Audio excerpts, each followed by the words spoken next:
Jesus name. Kerisik tenang. Down. Jesus. Masih nggak tahan dengan hadirat Tuhan ya? Ya, masih nggak tahan dengan hadirat Tuhan. Kuasa Jesus name semakin mengalir Jesus name. Biarin.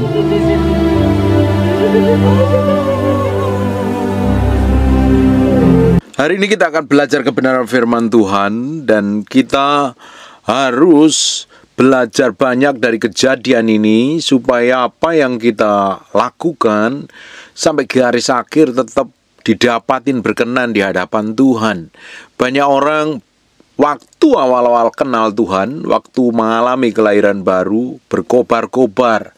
Tetapi dengan berjalannya waktu, mengalami proses, mengalami banyak hal yang tidak enak dalam hidupnya, mengalami ujian yang berat, tiba-tiba berubah setia.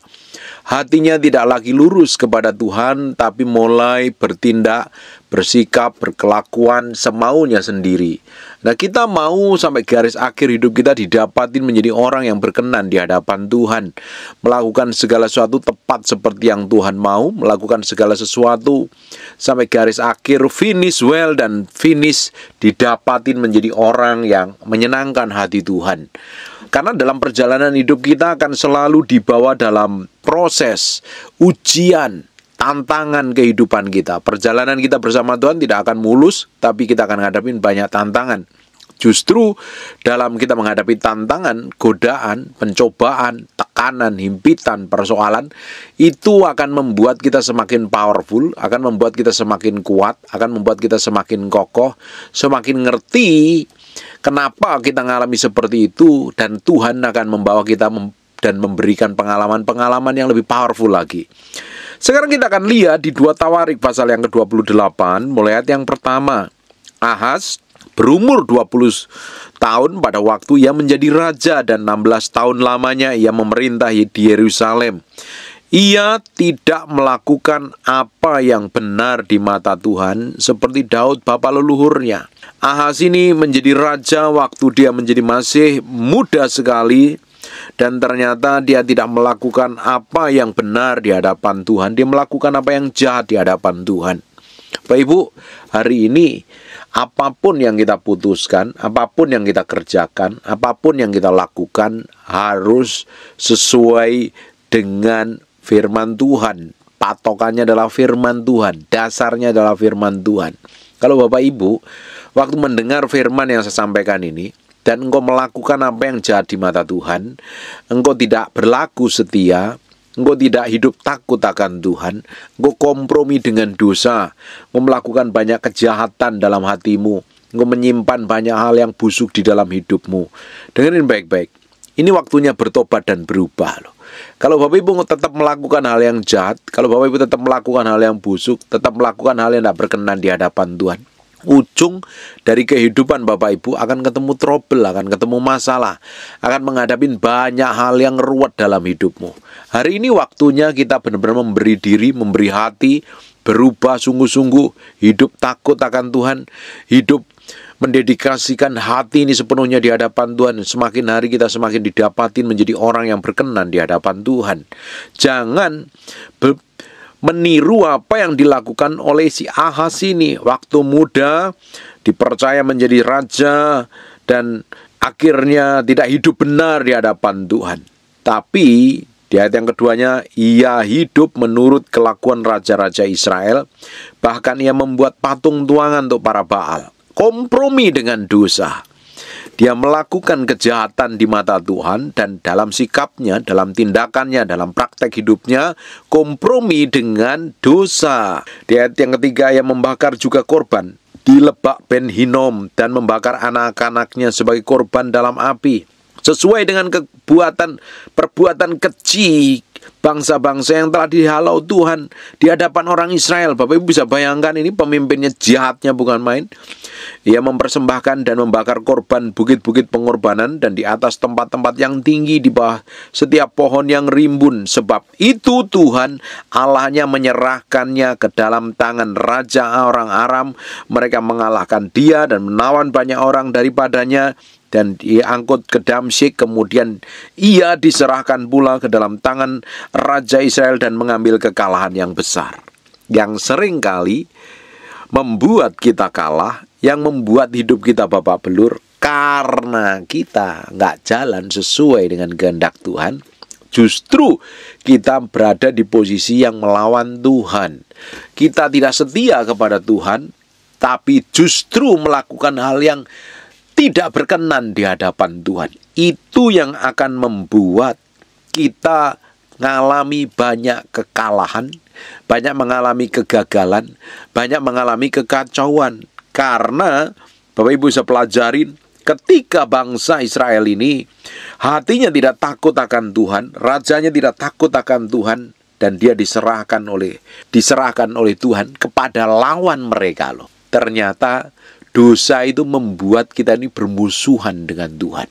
Dosa dan semua kejahatan yang di dalam diri kita ini memposisikan kita menjadi lawannya Tuhan. Bapak bisa bayangkan kalau kita berada di pihak yang menjadi lawannya Tuhan, apa yang terjadi dengan hidup kita? Seperti Raja Ahaz ini, dan dia akhirnya menjadi tawanan.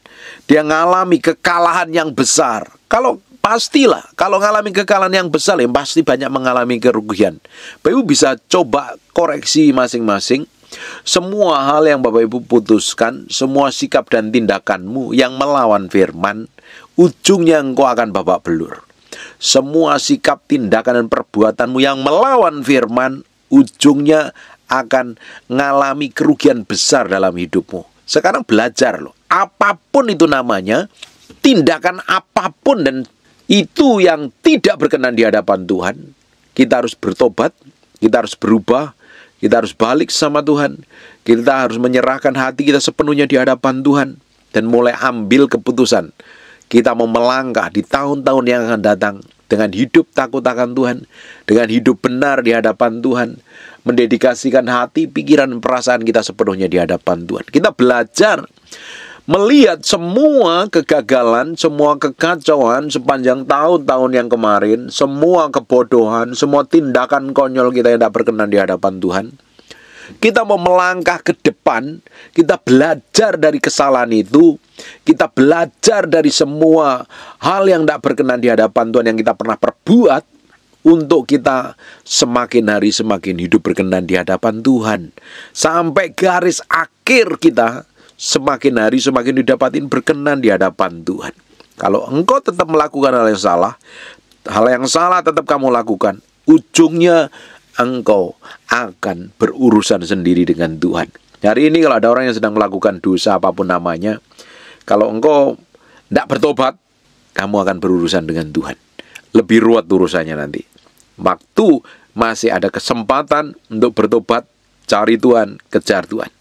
Kita lanjutkan di ayat yang ke-6. Sebab dalam sehari Pekah bin Remalia menewaskan di Yehuda 120.000 orang, semuanya orang-orang yang tangkas. Oleh karena mereka telah meninggalkan Tuhan Allah nenek moyang mereka. Bayangin, orang-orang yang tangkas, orang-orang yang mahir, orang-orang yang terdidik, orang-orang yang lihai, orang-orang yang punya keahlian, mereka ditangkap dan dibinasakan, ditewaskan karena meninggalkan Tuhan. Orang yang meninggalkan Tuhan ujungnya akan mengalami kekacauan dalam hidupnya. Orang yang meninggalkan Tuhan dalam hidupnya, ujungnya pasti babak belur. Saya perhatikan ada orang-orang yang dulunya cinta Tuhan, ternyata berubah setia di hadapan Tuhan. Ujungnya hancur, keluarganya berantakan. Bapak Ibu jangan pernah berharap menurut imajinasimu, menurut bayanganmu, menurut pengharapanmu kalau engkau ikut Tuhan langsung semuanya everything is okay. Tidak akan okay. Justru setelah kita ikut Tuhan, kita memposisikan menjadi lawannya setan. Sejak kita menjadi lawannya setan, apa yang terjadi? Setan akan mencuri, membunuh, dan membinasakan. Dan sejak kita memberi hati, pikiran, perasaan, hidup kita sepenuhnya sama Tuhan, Tuhan itu tetap akan murnikan yang di dalam kita. Nah, ketika Tuhan memurnikan yang di dalam kita itu selalu lewat proses, selalu lewat tekanan, selalu lewat himpitan, selalu lewat kejadian-kejadian, selalu lewat hal-hal yang tidak enak yang kita alami. Tapi itu benar-benar akan memurnikan hidup kita. Semakin kita didapatin setia, semakin kita didapatin benar setia dan kuat, kokoh, teguh, tidak putus asa ketika ngadapin tekanan hebat, ngadapin proses yang hebat, kita justru akan dibawa ke level yang berbeda. Bayangin, ini orang yang pinter, mungkin ada orang yang pinter di dalam bisnis usaha, tapi kalau engkau meninggalkan Tuhan, mungkin bisnismu berhasil, tapi anakmu berantakan. Mungkin pernikahanmu hancur dan berantakan. Orang yang meninggalkan Tuhan, mungkin di sisi kelihatannya berhasil, tapi di sisi lain akan dihabisin oleh setan. Makanya kita mesti belajar setia sampai garis akhir. Belajar hidup dekat dengan Tuhan. Membangun keintiman dengan Tuhan. Bapak Ibu bisa bayangkan, dalam sehari saja, Pekah bin Remalia ini menewaskan di Yehuda 120.000 orang. Semuanya orang-orang yang tangkas, orang yang lihai. Ini orang yang tangkas, ini orang yang terlatih, orang yang pinter lah. Tetapi habis karena mereka meninggalkan Tuhan. Bapak Ibu, sepintar apapun, sehebat apapun, segede jabatanmu, sepengaruh apapun, kalau engkau meninggalkan Tuhan, ujungnya engkau akan binasa. Akan binasa. Kalau engkau nggak bertobat, engkau akan ketemu akan kehancuran demi kehancuran. Ini waktunya sadar diri, bertobat dan berubah. Kita lanjutkan di ayat yang ke-7. Dan Zikri, pahlawan dari Efraim, membunuh Maesya, anak Raja As-Sikram, kepala istana, dan Elkana, orang kedua di bawah raja. Orang-orang pentingnya dihabisin semuanya. Anak raja dibunuh, kepala istananya dihabisin, orang-orang pentingnya dihabisin karena meninggalkan Tuhan. Bapak Ibu mesti tahu, yang menjadi kekuatan kita itu pribadi Tuhan.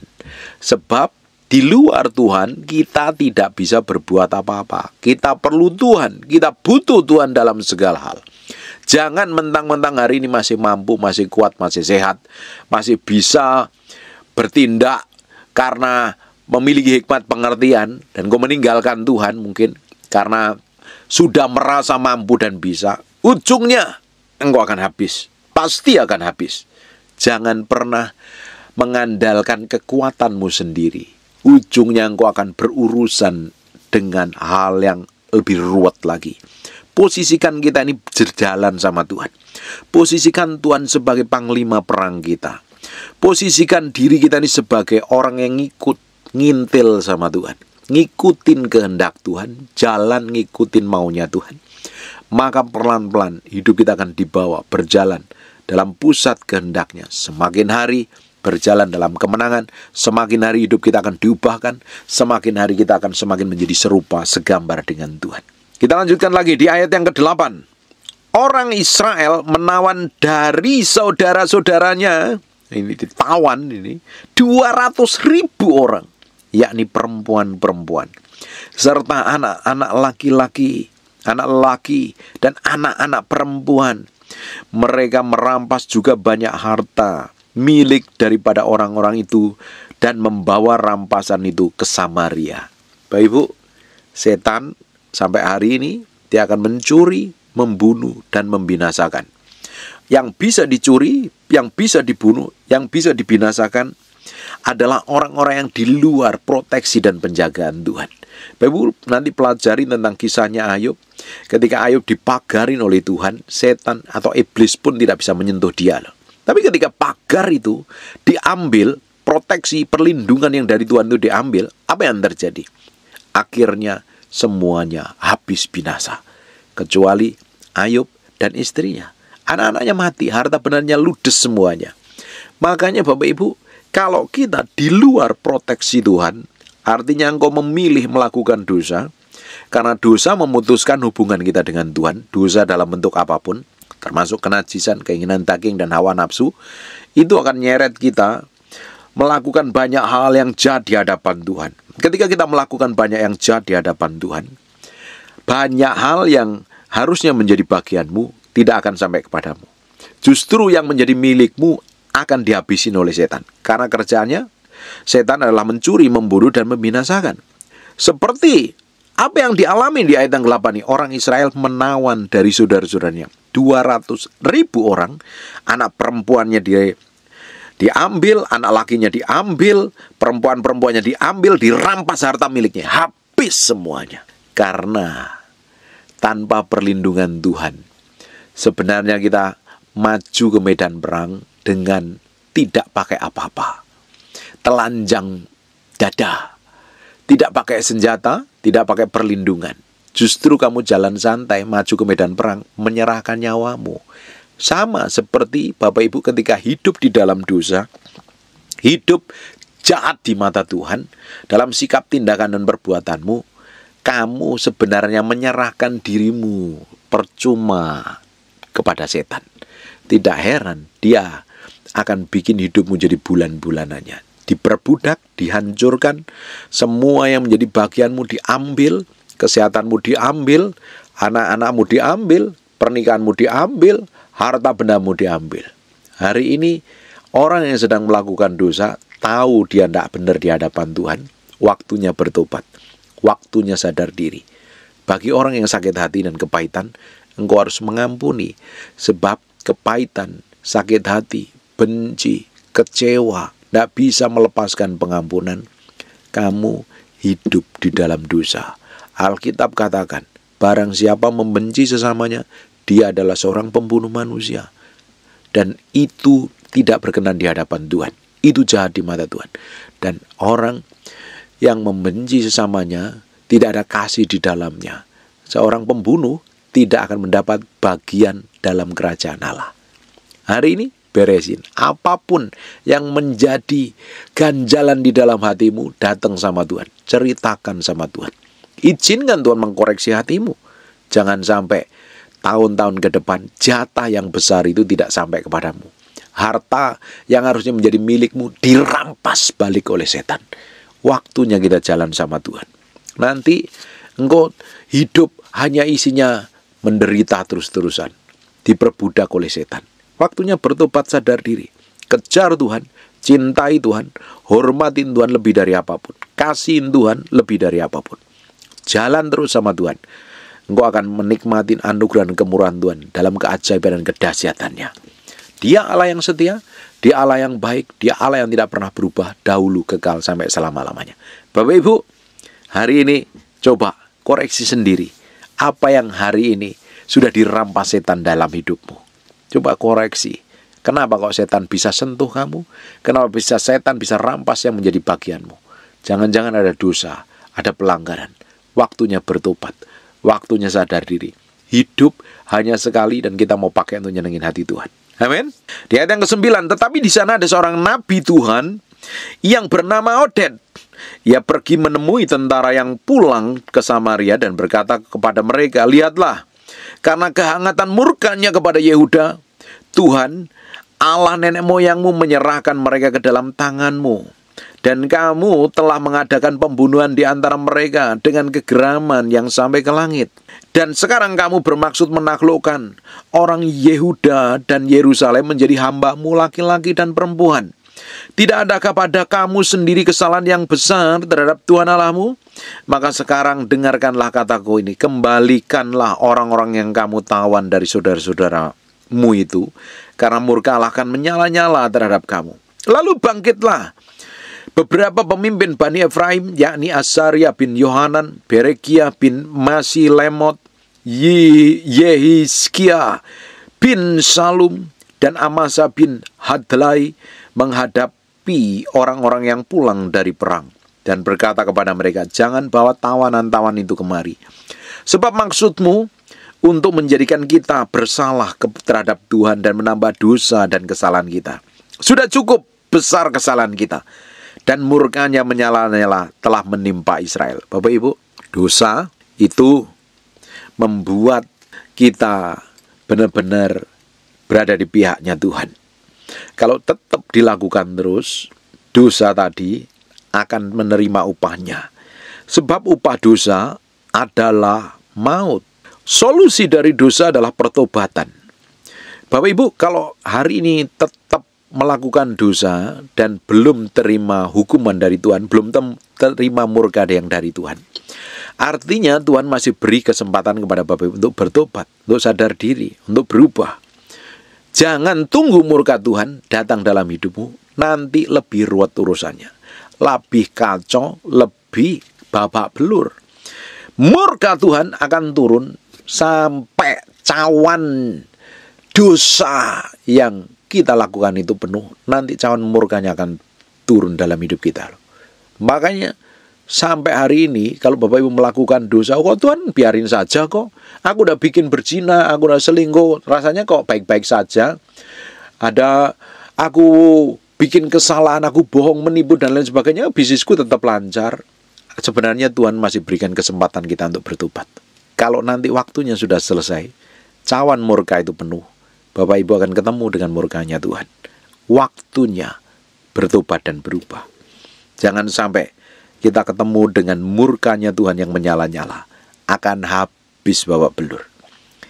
Dan perhatikan ya, setiap kita bikin kesalahan, bikin dosa, Roh Kudus selalu templah.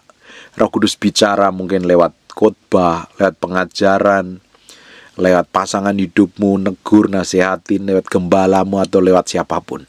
Dengerin, sadar diri, bertobat dan berubah. Jangan keraskan hati. Kamu tetap keraskan hati, ujungnya kamu akan ketemu murka Tuhan. Kalau belum bertobat hari ini, sadar diri bertobat. Jangan tunggu murkanya turun. Amin.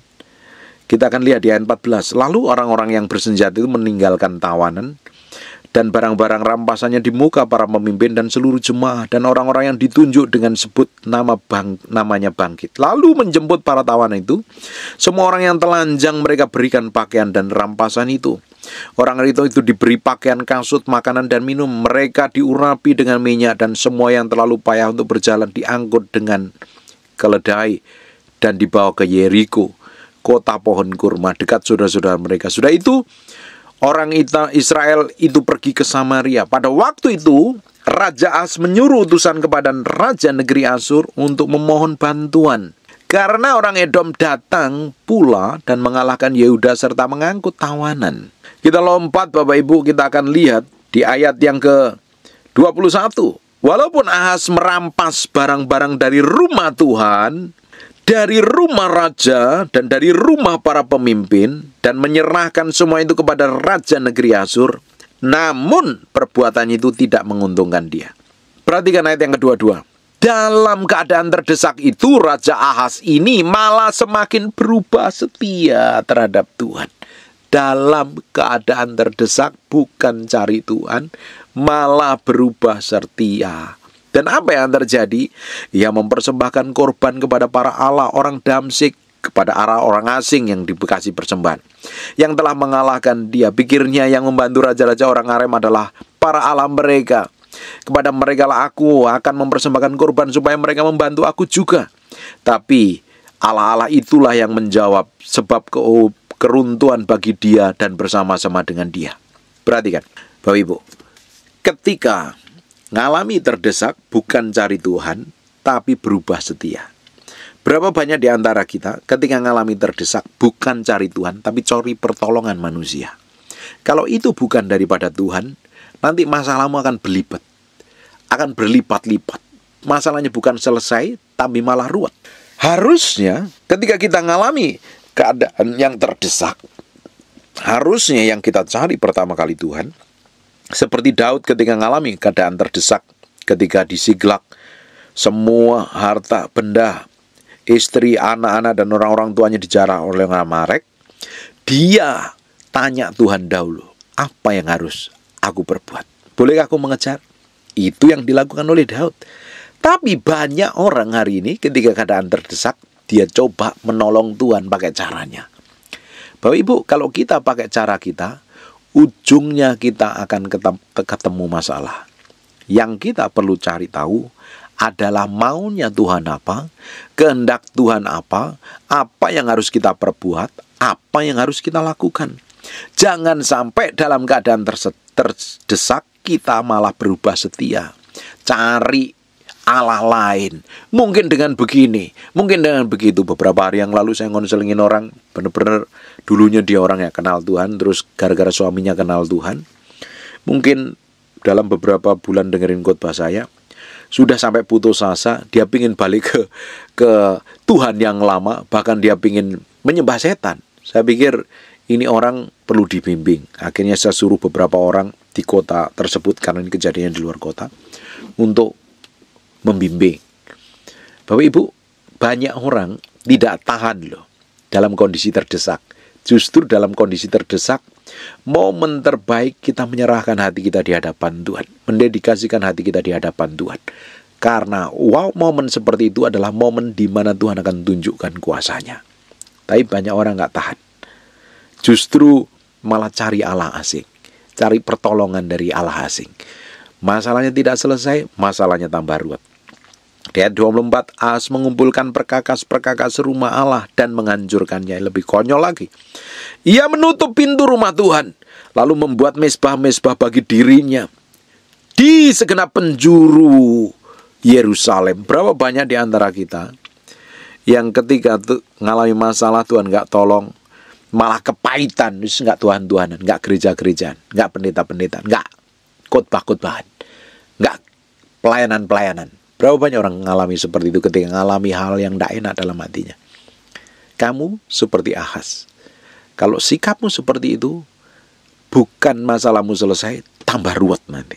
Di 25, di tiap-tiap kota di Yehuda, ia membuat bukit pengorbanan untuk membakar korban bagi Allah lain. Dengan demikian ia menyakitin hati Tuhan Allah nenek moyangnya. Ujungnya, dia mati dan digantikan oleh anak. Mati di luar Tuhan. Mati dalam kengerian. Mati dalam kekekalan. Harusnya hidup kita hidup semakin hari semakin takut akan Tuhan. Semakin hari hidup berkenan di hadapan Tuhan. Jangan sampai karena banyak hal yang kita alami, kejadian yang buruk, kejadian yang tidak kita harapkan terjadi, ujungnya kita berubah setia.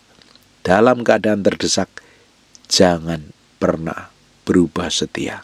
Cintai Tuhan, kasihin Tuhan, hormatin Tuhan lebih dari apapun. Dia Allah yang akan bikin breakthrough, Dia Allah yang setia, Dia Allah yang akan bikin pertolongan, Dia Allah yang tidak pernah berubah, dahulu kekal sampai selama-lamanya. Dan saya berdoa, apa yang kita pelajarin hari ini akan membuat hidup kita semakin hari semakin diubahkan, semakin hari semakin setia, semakin hari semakin berkenan di hadapan Tuhan dan menyenangkan hati Tuhan. Amin. Nikmatin perjalanan hidupmu, sekalipun kondisinya tidak bisa bersyukur, tetap bersyukur di hadapan Tuhan. Dan Tuhan, Dia akan muncul, buka jalan atas hidup kita. Di saat-saat kritis, Dia Allah tetap powerful dan dahsyat. Tutup matamu, tutup Alkitabmu, kita berdoa. Bapak, terima kasih buat firman-Mu. Kami meteraikan firman ini dengan darah anak domba, firman ini nempel dalam hati kami berhari-hari, berminggu-minggu, berbulan-bulan. Firman ini jadi kehidupan. Dan hamba-Mu berdoa setiap orang yang mendengar firman ini dijamah Tuhan, dipulihkan Tuhan, ngalami breakthrough, ngalami pertolongan Tuhan. Dan Tuhan dengan cara-Mu sendiri, Engkau lakukan sesuatu yang ajaib, menuntun hidup kami semakin hari semakin mencintai Tuhan, semakin hari semakin mengasihi Tuhan. Terima kasih Tuhan, kami kembalikan segala hormat, pujian, pengagungan buat Raja kami yang maha mulia. Kami mau dedikasikan hati kami sepenuhnya untuk Engkau, Raja yang agung. Kami hormatin Engkau sebagai Tuhan dan Raja dalam hidup kami. Pimpin terus, urapin terus, bawa kami semakin mengasihi Tuhan, semakin berkenan di hadapan Tuhan. Terus tuntun langkah kami, pegang hati kami. Kami ingin didapati menjadi orang kesayangannya Tuhan. Sampai garis akhir, kami lakukan segala kehendak Tuhan. Finish well dan finish strong. Hamba-Mu berdoa untuk orang yang sedang sakit dan mengalami kelemahan tubuh. Oleh bilur Yesus, oleh darah Yesus, jadilah engkau tahir, jadilah engkau pulih, jadilah engkau sehat, seperti sedia kala. Dalam nama Yesus, haleluya, amin. And God bless you. Ku percaya mujizat, ku lihat yang telah bebas, sungguh ajaib diubahkan yang ditebus Tuhan. Ku lihat bakung yang berkembang,